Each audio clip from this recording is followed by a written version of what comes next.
और डिजाइन, इसमें भारत का जो पुरातन अनुभव और ज्ञान है उसे हमारी आज की शिक्षा में समाहित किया जाना आवश्यक है। चौथा अहम पक्ष है इंटरनेशनलाइजेशन। भारत में वर्ल्ड क्लास विदेशी यूनिवर्सिटियां आए, जो हमारे औद्योगिक क्षेत्र हैं, जैसे गिफ्ट सिटी है, वहां फिनटेक से जुड़े संस्थान आए, इसे भी प्रोत्साहित किया जाए। पांचवा महत्वपूर्ण पक्ष है एवीजीसी, यानी animation, visual effects, gaming, comic. इन सभी में रोजगार की अपार संभावनाएं हैं। एक बहुत बड़ा ग्लोबल मार्केट है। इसे पूरा करने के लिए हम भारतीय टैलेंट का कैसे इस्तेमाल बढ़ाएं, इस पर भी उतना ही ध्यान दिया गया है। ये बजट नई नेशनल एजुकेशन पॉलिसी को जमीन पर उतारने में बहुत मदद करने वाला है। साथियों, कोरोना आने से काफी पहले से देश में मैंने अनेक बार डिजिटल फ्यूचर की बात करता रहा हूं। जब हम अपने गांवों को ऑप्टिकल फाइबर से जोड़ रहे हैं, जब हम डेटा की कीमत कम से कम रखने के प्रयास कर रहे थे, कनेक्टिविटी से जुड़े इंफ्रास्ट्रक्चर को सुधार रहे थे, तो कुछ लोग सवाल उठाते थे कि इसकी जरूरत क्या है। लेकिन महामारी के समय में हमारे इन प्रयासों की अहमियत को सबने देख लिया है। ये डिजिटल कनेक्टिविटी है जिसने वैश्विक महामारी के इस समय हमारी शिक्षा व्यवस्था को बचाए रखा। हम देख रहे हैं कि कैसे भारत में तेजी से डिजिटल डिवाइड कम हो रहा है। इनोवेशन हमारे यहां इंक्लूजन सुनिश्चित कर रहा है और अब तो देश इंक्लूजन से भी आगे बढ़कर इंटीग्रेशन की तरफ जा रहा है। इस दशक में हम जो आधुनिकता शिक्षा व्यवस्था में लाना चाहते हैं, उसके आधार को मजबूत करने के लिए इस साल के बजट में कई घोषणाएं की गई हैं। डिजिटल एजुकेशन डिजिटल फ्यूचर की तरफ बढ़ते भारत के व्यापक विजन का हिस्सा है। इसलिए ई विद्या हो, वन क्लास वन चैनल हो,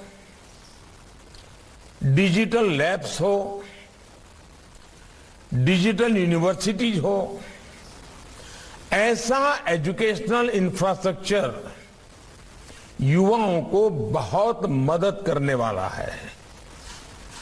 ये भारत के सोशियो इकोनॉमिक सेटअप में गांव हो, गरीब हो, दलित, पिछड़े, आदिवासी, सभी को शिक्षा के बेहतर समाधान देने का प्रयास है।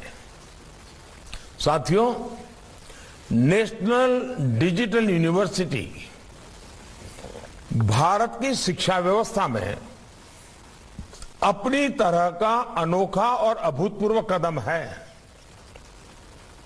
ये डिजिटल यूनिवर्सिटी में वो ताकत देख रहा हूं कि ये यूनिवर्सिटी हमारे देश में सीटों की जो समस्या होती है उसे पूरी तरह समाधान दे सकती हैं। जब हर विषय के लिए अनलिमिटेड सीट्स होगी तो आप कल्पना कर सकते हैं कि कितना बड़ा परिवर्तन शिक्षा जगत में आ जाएगा। ये डिजिटल यूनिवर्सिटी लर्निंग और रीलर्निंग की मौजूदा और भविष्य की जरूरतों के लिए युवाओं को तैयार करेगी। शिक्षा मंत्रालय, यूजीसी, एआईसीटीई और सभी स्टेक होल्डर्स, सबसे मेरा आग्रह है कि ये डिजिटल यूनिवर्सिटी तेजी से काम शुरू कर सके, ये सुनिश्चित होना चाहिए। शुरू से ही ये डिजिटल यूनिवर्सिटी इंटरनेशनल स्टैंडर्ड को लेकर चले, ये देखना हम सभी का दायित्व है। साथियों, देश में ही ग्लोबल स्टैंडर्ड के इंस्टीट्यूट्स का निर्माण करने का सरकार का इंटेंट और उसके लिए पॉलिसी फ्रेमवर्क भी आपके सामने है। अब आपको अपने प्रयासों से इस इंटेंट को जमीन पर उतारना है। आज विश्व मातृभाषा दिवस भी है। मातृभाषा में शिक्षा बच्चों के मानसिक विकास से जुड़ी है। अनेक राज्यों में स्थानीय भाषाओं में मेडिकल और टेक्निकल एजुकेशन की पढ़ाई शुरू हो चुकी है। अब सभी शिक्षाविदों की ये विशेष जिम्मेदारी है कि स्थानीय भारतीय भाषाओं में बेस्ट कंटेंट और उसके डिजिटल वर्जन के निर्माण को गति दी जाए। भारतीय भाषाओं में ये e content internet, mobile phone, TV और रेडियो के माध्यम से सभी के लिए एक्सेस हो, इस पर काम करना है। भारतीय साइन लैंग्वेज में भी हम ऐसे पाठ्यक्रम विकसित कर रहे हैं जो दिव्यांग युवाओं को सशक्त कर रहे हैं। इसमें भी निरंतर सुधार करते रहना बहुत जरूरी है। डिजिटल टूल्स, डिजिटल कंटेंट को कैसे बेहतर तरीके से डिलीवर किया जाए, इसके लिए हमें टीचर्स को भी ऑनलाइन ट्रेन करने पर जोर देना होगा। साथियों, डायनामिक स्किलिंग आत्मनिर्भर भारत के लिए और ग्लोबल टैलेंट डिमांड के लिहाज से भी बहुत अहम है। पुराने जॉब रोल्स जिस तेजी से बदल रहे हैं, उनके अनुसार हमें अपने डेमोग्राफिक डिविडेंड को तेजी से तैयार करना होगा। इसलिए एकेडेमिया और इंडस्ट्री को मिलकर प्रयास करने की जरूरत है। Digital ecosystem for skilling and livelihood, DESTACK, e portal और ई स्किलिंग लैब की जो घोषणा बजट में की गई है, उसके पीछे यही सोच है। साथियों, आज tourism industry, drone industry, animation और कार्टून इंडस्ट्री, डिफेंस इंडस्ट्री, ऐसी इंडस्ट्री पर हमारा बहुत अधिक फोकस है। इन सेक्टर से जुड़े मौजूदा उद्योगों और स्टार्टअप के लिए हमें ट्रेन मैन पावर की आवश्यकता है। एनिमेशन, विजुअल इफेक्ट, गेमिंग और कॉमिक, इस सेक्टर के विकास के लिए टास्क फोर्स का गठन इसमें बहुत मदद करने वाला है।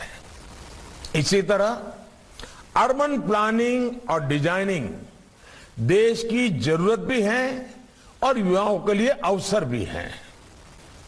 आजादी के अमृत काल में भारत अपने अर्बन लैंडस्केप को ट्रांसफॉर्म करने की तरफ तेजी से बढ़ रहा है। इसलिए AICTE जैसी संस्थानों से देश की ये विशेष अपेक्षा है कि इससे जुड़ी पढ़ाई और ट्रेनिंग में निरंतर सुधार हो। साथियों, एजुकेशन सेक्टर के द्वारा हम आत्मनिर्भर भारत के अभियान को कैसे सशक्त करेंगे, इस पर आप सभी के इनपुट्स देश के काम आएंगे। मुझे विश्वास है कि हम सभी के साझा प्रयासों से बजट में तय लक्ष्यों को हम तेजी से लागू कर पाएंगे। मैं ये भी कहना चाहूंगा कि हमारी प्राथमिक शिक्षा है, गांव तक अनुभव ये आ रहा है कि स्मार्ट क्लास के द्वारा, एनिमेशन के द्वारा, दूर सुदूर लॉन्ग डिस्टेंस एजुकेशन के द्वारा, या हमारी जो नई कल्पना है कि 1 क्लास 1 चैनल, गांव तक हम अच्छी क्वालिटी की शिक्षा का प्रबंध कर सकते हैं। बजट में इसका प्रावधान है, हम इसको लागू कैसे करें। आज जब हम बजट को लेकर के चर्चा कर रहे हैं तो आज अपेक्षा ये नहीं है कि बजट कैसा हो, क्योंकि वो तो हो गया। अब अपेक्षा आपसे ये है कि बजट की जो चीजें हैं वो जल्दी से जल्दी हम सीमलेसली नीचे लागू कैसे करें। आपने बजट का अध्ययन किया होगा, आप फील्ड में काम करते हैं। बजट और आपके काम और एजुकेशन डिपार्टमेंट की, स्किल डेवलपमेंट डिपार्टमेंट की अपेक्षाएं, इन तीनों को मिला करके अगर हम एक अच्छा रोड मैप बना देते हैं, हम टाइम बाउंड काम की रचना कर देते हैं। हमारे यहाँ आपने देखा होगा कि बजट हमने करीब 1 महीना प्रीपोन कर दिया। पहले बजट 28 फरवरी को होता था, अब इसको 1 फरवरी को ले गए। क्यों? तो बजट 1 अप्रैल से लागू हो उसके पहले बजट पर हर कोई डिटेल व्यवस्था कर ले, ताकि 1 अप्रैल से ही बजट को हम धरती पर उतारना शुरू कर सकें।